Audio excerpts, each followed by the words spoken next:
Friends, आज से हम एक नई सीरीज़ शुरू करने जा रहे हैं। इस बुक को मैं आपको पढ़ाने जा रहा हूँ। तो सबसे पहले आज हम चैप्टर 1 से स्टार्ट करेंगे। चैप्टर 1 है the planet earth and the solar system. ये यूनिट 1 है, the earth our habitat.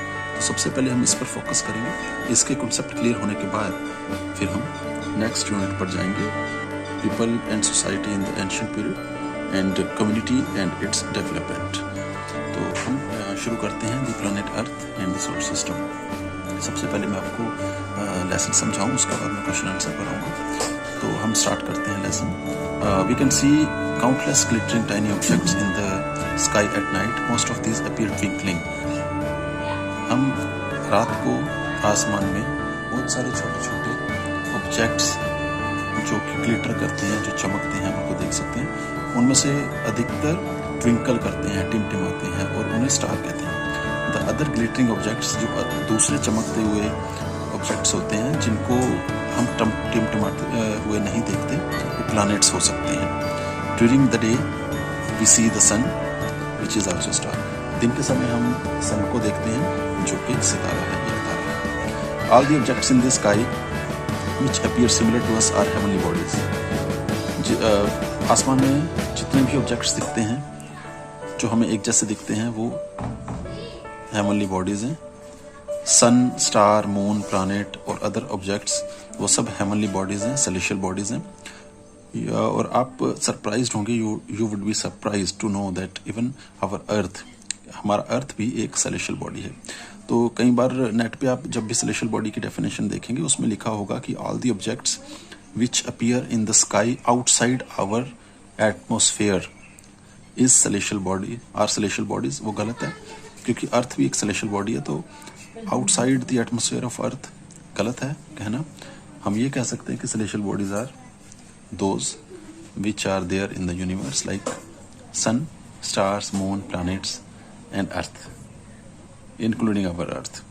The stars and the planets which we see in the sky are very small part of the vast space। बहुत बड़ा space है, उसका एक छोटा सा हिस्सा है stars and planets, which is limitless।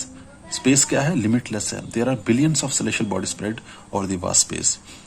करोड़ों अरबों celestial bodies हैं जो कि इतने बड़े स्पेस में फैली हुई हैं, दूर दूर तक। They are very far away from us, हमसे बहुत दूर हैं, इसलिए हम उन्हें नहीं देख सकते। The vast limitless space which includes all celestial bodies is called universe। अब what is universe? Universe की definition है the vast limitless space which includes all celestial bodies is called universe। अब हम आते हैं गैलेक्सीज पर। ये जो पिक्चर दिखाई गई है, ये गैलेक्सी है।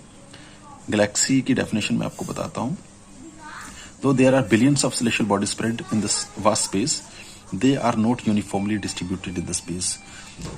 यूनिवर्स में जो कि बहुत बड़ा है, उसमें करोड़ों अरबों सेलेशियल बॉडीज हैं जो कि यूनिफॉर्मली डिस्ट्रीब्यूटेड नहीं है, मतलब बराबर डिस्ट्रीब्यूटेड नहीं है। कहीं पे बहुत ज़्यादा ऑब्जेक्ट्स हैं, कहीं पे बहुत कम हैं। तो वैसे ही गैलेक्सी की डेफिनेशन मैं आपको बताता हूँ आगे क्या है। The countless stars in the space form huge clusters. Countless, अनगिनत सितारे जो स्पेस में हैं, वो बड़े बड़े क्लस्टर्स बनाते हैं। क्लस्टर मतलब गुच्छे। वन क्लस्टर में कंटेन बिलियंस ऑफ स्टार्स, और एक जो क्लस्टर है वो बिलियंस ऑफ स्टार्स उसमें होते हैं। आप इमेजिन कीजिए, अंगूर की एक बेल है, उसके ऊपर बहुत सारे अंगूर के गुच्छे लगे हुए हैं। तो एक एक गुच्छे को हम क्लस्टर कह सकते हैं। तो मतलब बहुत सारे सितारे हैं जो गुच्छों में हैं, उनको हम गैलेक्सीज कहते हैं। एक गैलेक्सी, एक गुच्छा, एक गैलेक्सी। तो आप अगर अंगूर की बेल का एक एग्जांपल लें, अंगूर की बेल बहुत बड़ी है, अंगूर की बेल है, उस पे हजारों गुच्छे लगे हुए हैं, हजारों, और एक एक गुच्छे में कई कई अंगूर लगे हुए हैं, तो उनको हम क्लस्टर कहेंगे। All the stars in a cluster are held together by mutual gravitational force. और स्टार्स एक दूसरे से क्लस्टर में कैसे जुड़े होते हैं? Gravitational force. उन सब में एक फोर्स होती है जो एक दूसरे को आसपास अपने पास खींचती है, तो वो स्टेबल हो जाते हैं। वो गुच्छे के रूप में, जैसे हमारा सोलर सिस्टम है, उसमें जितने प्लैनेट्स हैं वो अपनी डिस्टेंस, एक ही डिस्टेंस पे घूमते जा रहे हैं, करोड़ों सालों से घूमते जा रहे हैं। तो उसको सन ने ग्रेविटेशनल फोर्स से उसको खींच के रखा हुआ है। वैसे ही क्लस्टर्स होते हैं। स्टार्स के, जिन्हें गैलेक्सीज कहते हैं. Such a huge cluster of billions of stars along with giant collection of gas and dust is called galaxy. तो क्या है गैलेक्सी? गैलेक्सी है क्लस्टर ऑफ स्टार्स, ठीक है, और along with giant collection of gas and dust. जो clusters हैं उसके अंदर गैसेस भी हैं, डस्ट भी हैं, उन सबको ये गैलेक्सी कहा जाता है. तो गैलेक्सी की डेफिनेशन है सच ह्यूज क्लस्टर. सच उसमें नहीं लिखेंगे, जब हम गैलेक्सी की डेफिनेशन लिखेंगे a huge cluster of billions of stars along with giant collection of gas and dust is called galaxy. अब ये जो पिक्चर आप देख रहे हैं इसमें स्टार्स हैं बहुत सारे, उसमें कहीं गैसेस भी नज़र आ रही हैं, गैसेस है, रोशनी है, डस्ट भी नज़र आ रही है, तो इन सबको हम क्लस्टर बोलते हैं. तो अब हम चलते हैं नेक्स्ट पेज की तरफ, पेज नंबर 2. ठीक है, अब हम सोलर सिस्टम को समझते हैं. Our earth along with the other planets forms this solar system. हमारी अर्थ और उसके साथ के और प्लैनेट्स, जो अर्थ को मिला के 8 प्लैनेट्स हैं, और सन, इन सबको मिला के सोलर सिस्टम बनता है. The solar system is located in the outward spiral of milky way Galaxy. हमारा जो सोलर सिस्टम है, अभी मैंने आपको गैलेक्सी के बारे में बताया. गैलेक्सी क्या होती है? हमारा जो अर्थ सिचुएटेड है वो मिल्की वे गैलेक्सी में स्थित है. और कहाँ पर है? The solar system is located in the outward spiral of milky way Galaxy. आकाशगंगा हम उसको बोलते हैं, मिल्की वे गैलेक्सी बोलते हैं. उसके बाहरी स्पाइरल मतलब आउटर एरिया में हमारा जो सोलर सिस्टम है वो है. Most likely there are billions of other solar systems in our galaxy. और हमारी ही गैलेक्सी में बहुत करोड़ों और सोलर सिस्टम भी हो सकते हैं. Billions of galaxies in this society, in the universe. और हमारी एक गैलेक्सी है, उसमें करोड़ों सोलर सिस्टम हो सकते हैं. और पूरे स्पेस में करोड़ों गैलेक्सीज हैं, तो सोचो कितने करोड़ सोलर सिस्टम हो सकते हैं. तो as we know there are different types of celestial bodies in the universe. Let us learn more about some of them.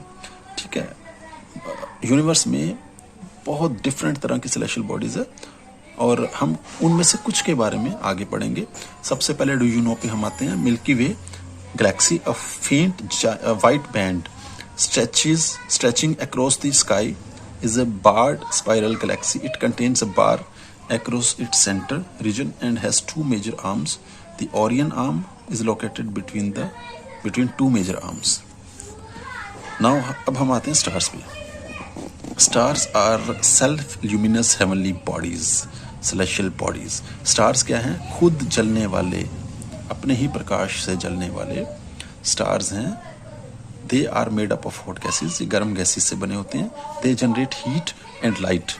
उससे हीट निकलती है और लाइट निकलती है. And radiate it in the space. और ये अपनी लाइट को और हीट को स्पेस में छोड़ते हैं. The number of stars is countless stars हैं, आप काउंट ही नहीं कर सकते. We can not see all of them at a time. हम एक समय में सबको नहीं देख सकते. It has been said that at one time we can see not more than 6000 stars. एक समय में हम 6000 से ज़्यादा स्टार्स को नहीं देख सकते, ये कहा जाता है.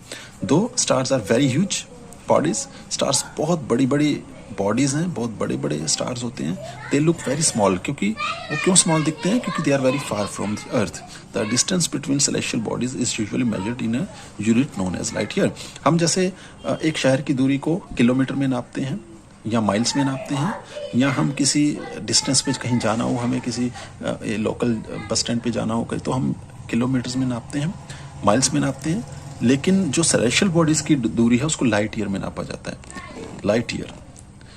Some stars are so far away that the light radiated by them reaches us in million of years. आप सोचिए, स्टार्स कहीं इतनी दूर हैं कि कई बार उनकी रोशनी हम तक पहुंचने में मिलियंस ऑफ ईयर्स लग जाते हैं. एक स्टार ने अगर आज एक रोशनी छोड़ी तो कई करोड़ों साल बाद हमारे तक पहुंचेगी. आप सोचिए. The nearest star to the earth other than sun is the Proxima Centauri. आप याद रखिए, सन भी एक स्टार है. सन हमसे सबसे नियरेस्ट स्टार माना जाता है. और सन के बाद दूसरा सबसे nearest star to the earth है Proxima Centauri. It is about 4.5 light years away from us. ये हमसे 4.5 4.5 लाइट ईयर्स दूर है. Now disturbance in the atmosphere causes star light to bend slightly. As result some of the light reaches us directly and some gets slightly bent away. This makes a star to twinkle. अब आप कोई पूछे कि star twinkle क्यों करते हैं?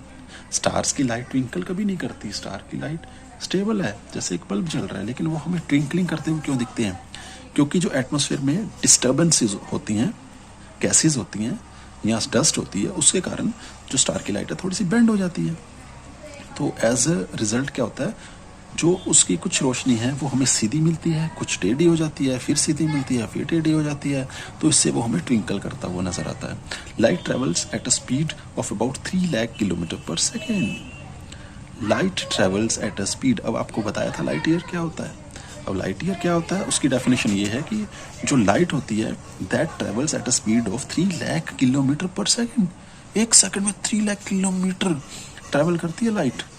वो light year क्या हो गया, the distance covered by a ray of light in a year और 365 डेज। आप सोचिए 365 डेज, अब 1 सेकंड में 3 लाख किलोमीटर ट्रेवल कर रही है, तो एक दिन में कितनी करेगी? 3600 से उसको मल्टीप्लाई कीजिए, 3 लाख को, उतना हो गया, और उसको आप 365 से मल्टीप्लाई कीजिए, सोचिए कितने करोड़ किलोमीटर बनते हैं। तो उसको एक लाइट ईयर कहते हैं। अगर हम 4.5 लाइट ईयर की बात करते हैं तो करोड़ों करोड़ों करोड़ों किलोमीटर दूर। तो अब हम आते हैं कंस्टेलेशंस पर। If you observe the stars in the clear night sky, they appear to form different shapes and patterns and move from west to east. ठीक है, अब हम किसी क्लियर नाइट में अगर स्काई को देखते हैं तो वो हमें अलग अलग शेप, अलग अलग पैटर्न में दिखाई देते हैं। ठीक है, और वेस्ट से ईस्ट की तरफ मूव करते हैं, हमेशा वेस्ट से ईस्ट की तरफ मूव करते हुए दिखेंगे आपको। सन ईस्ट से वेस्ट की तरफ जाता है और जो स्टार्स हैं वो वेस्ट से ईस्ट की तरफ मूव करते हुए दिखते हैं। द फॉर्मेशंस में रिजेंबल एनिमल्स। आप कभी स्टार्स को स्काई में देखना तो कभी वो किसी एनिमल की तरह दिखता है, कभी ह्यूमन बीइंग की तरफ दिख रहा है, कभी वो किसी ऑब्जेक्ट की तरह दिख रहा है। तो उनको हम group of stars which are recognised by their formations are constellations. उनको कंस्टेलेशंस कहते हैं। कंस्टेलेशंस क्या है?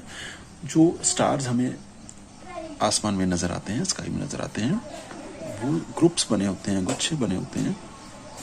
वो कभी किसी एनिमल की तरह दिखता है, कभी ह्यूमन बीइंग की तरह दिखता है, किसी ऑब्जेक्ट की तरह दिखता है, तो उसे हम कंस्टेलेशन कहते हैं। तो अब Ursa Major also called Great Bear Ursa Major, ये कंस्टेलेशन है जिसमें कई सारे स्टार्स हैं। It appears in the northern sky, ये उत्तरी स्काई में दिखती है। In India the 7 stars are called Saptarishi. आप सप्तऋषि स्टार देखा होगा जो क्वेश्चन मार्क की तरह दिखा होता है, वो जो ग्रेट बियर कंस्टेलेशन है उसका एक पार्ट है। There are several other formations of stars which have been given names by the astronomers. बहुत सारी फॉर्मेशंस हैं, अलग अलग नाम दिए गए हैं। The 2 brightest star at the head of Saptarishi Mandal are called pointers, point towards the stationary star called pole star, और ध्रुव तारा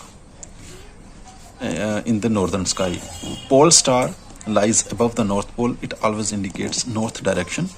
Indian and Greeks have been studying the shapes and patterns of stars since ancient times. In modern times, these space scientists and astronomers use powerful and large-sized telescope to study the celestial bodies. जो Indians and Greeks हैं, उस करोड़ों साल से, पुराने समय से ही इनकी शेप्स को और पैटर्न को स्टडी करते रहे हैं। ठीक है, और मॉडर्न टाइम है उसमें जो स्पेस साइंटिस्ट हैं, एस्ट्रोनॉमर्स हैं, वो पावरफुल लार्ज साइज टेलीस्कोप को यूज़ करते हैं सेलेस्टियल बॉडी को स्टडी करने के लिए। तो आज का जो हमारा लेसन फर्स्ट है उसका जितना पार्ट हम करना चाहते थे उतना कर लिया। आप पहले इसको स्टडी कीजिए, समझिए, और आगे फिर हम जो पढ़ेंगे वो द सोलर सिस्टम है, उसमें एवोल्यूशन ऑफ सोलर सिस्टम की, सोलर सिस्टम कैसे बना था, नेब्यूला फॉर्मिंग प्लैनेट्स कौन कौन से हैं। उसके बाद हम सन के बारे में कुछ स्टडी करेंगे, प्लैनेट्स के बारे में करेंगे। ठीक है, और उसके बाद कुछ फैक्ट्स हैं, डू यू नो। फिर अर्थ यूनिक प्लैनेट है, फिर सैटेलाइट्स हैं, फिर मून आवर नियरेस्ट कंपेनियन, फिर फेजेस ऑफ मून, चंद्रकलाएं, और other celestial bodies in the solar system like asteroids, meteoroids. और उसके बाद फिर हम आएंगे कीवर्ड्स और क्वेश्चन आंसर पर।